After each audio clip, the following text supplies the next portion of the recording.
Hey guys, welcome back to my channel. It is Terri here once again, and in today's video I'm going to be telling you about a few times that I messed up in Germany, speaking German. Yeah, some embarrassing moments. Let me start this point off with a little vocabulary, okay? So usually, danke means thank you, okay? Not usually, it always means thank you. Bitte means either please, or if you are a waitress or something and you bring some more drinks or, a dish to the table and they say thank you, you just say bitte, like, there you go, bitteschön, actually the whole phrase. You're welcome. Now, if you're out with friends or something and somebody asks you, do you want some more water, do you want some more wine, some more cake? Yes please, yes please.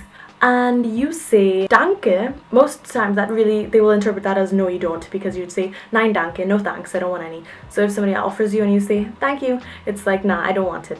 But if you say bitte, it's like, oh yeah, you're gonna get it. So I've seen that happen a few times where people will be like, oh, do you want some more of this drink? And they're like, danke. And they don't get anything and they're like, oh, but what happened? I wanted some. Could you please wait? Come back. I did want some. Whereas danke would be kind of like a negation, like no thanks, I don't want any. So yeah, just kind of watch out for that, I guess, because that's happened to friends of mine, and yeah. Now in German, when you want to ask somebody if they're cold or if it's hot, if they're feeling hot, you don't directly ask them, are you cold or are you hot? You always say, is it hot to you? Is it cold to you? Like, ist dir warm, ist dir kalt? Stuff like that. So there was this one time at a Christmas dinner. It was in this restaurant and there was this long table and all our bosses and everybody was there. Oh my god. So one of my colleagues, he was feeling kind of warm, like it was winter time, so outside was cold but inside was, well heated, insulated and stuff like that. I asked him, I was like, bist du heiß? That was not a good questioning. I literally asked him, like, are you hot? Like, So it was more sexual, which is not what I intended to ask him. In the moment, I kind of was caught off guard. I was like, what are you talking about? I was like, oh shit, no, I didn't mean it like that. I really didn't mean it like that. So yeah, be careful, y'all, be careful. And he was kind of like a freak anyway, so he was like, Terri, what are you talking about? Nah. And I was like on a table with all, everybody from the headquarters and from the other shops and stuff, and I was like, oh my god. I was just like, no, I really didn't mean it like that. Please, I didn't mean it like that. But like, they kind of made a joke out of it, and that was kind of embarrassing. I still think in English, obviously, so in that instance I was like, crap. Not bist du heiß, ist dir heiß. And not, are you hot? Because, that's not good. Unless that's what you were trying to ask, I don't know. You have to know, Now, another thing that can kind of trip you up or can embarrass you, which has happened to me before too, is like telling time. Because, well, first off, what I find very, very, especially coming from like an English-speaking world, I guess, what's kind of confusing sometimes, still to me, big grown me, is the fact that if it's 6:30 and somebody asks you what time is it, you'd say 6:30, which means 6:30. And in English that would mean 7:30, not 6:30, meaning a half an hour to 7, so half of 7. Do you know? And it's just kind of confusing. So sometimes if somebody, I've seen people gotten really confused with that. It's like, what? Because it's just, it takes a little getting used to, I think. I know some Germans might say, well, it's not that hard. Are you slow? Especially if you're still thinking in English, which is a problem. You will most likely encounter that problem where it's like, do you mean 4:30 or do you mean 3:30 when you tell me 3:30? What are you talking about? Or 3:30? What are you saying?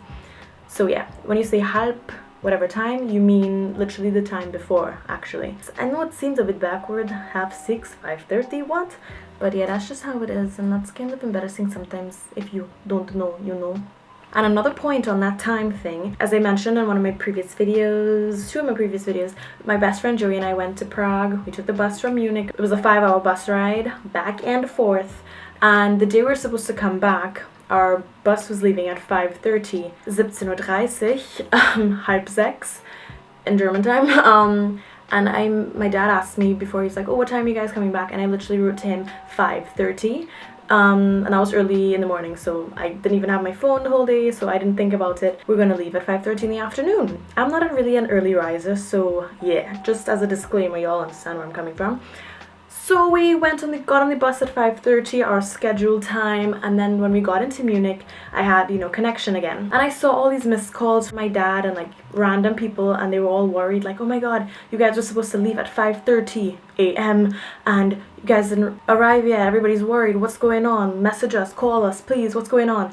And it's just like, what are you talking about? So my mom called me and she was literally really upset with me. And she's like, your dad thought you were coming at 5:30? And I'm like, I said 5:30, but I did not mean in the morning. Do you guys not know me that I would wake up at 5:30 in the morning? So when I finally got to speak to my dad, he was like, well, for me 5:30 means 5 Uhr morgens, not. So he was kind of, you know, a little annoyed at that. Yeah, you would, to avoid getting shouted at by your parents, just be very careful of the time, or make sure and put in the afternoon. Because yeah. And the last point too now is with numbers. In German, when you're counting, like 1 up to 20, normal, amen. But then as soon as you get to 21 and onwards, it becomes really kind of crazy. If it's 21, you say 21, which means 1 and 20. 22, 22, 2 and 20. So you say the last number before the first one. I still get kind of confused with that sometimes because it's just like, I have to literally visualize it in my head, boom, and then I'm good. It's kind of like, you should get that by now. But it's still kind of confusing because yeah. I hope this video didn't make me seem ditzy and stupid. I swear I'm not, okay? It's just, there's some things, man. Especially in certain situations where you just get caught off guard. It's like, oh, you know? So yeah, please forgive me. I hope you enjoyed this video. If you have any suggestions or recommendations for new videos you'd like to see me do, then please let me know in the comments below. And I'll see you guys in my next video. Okay, bye.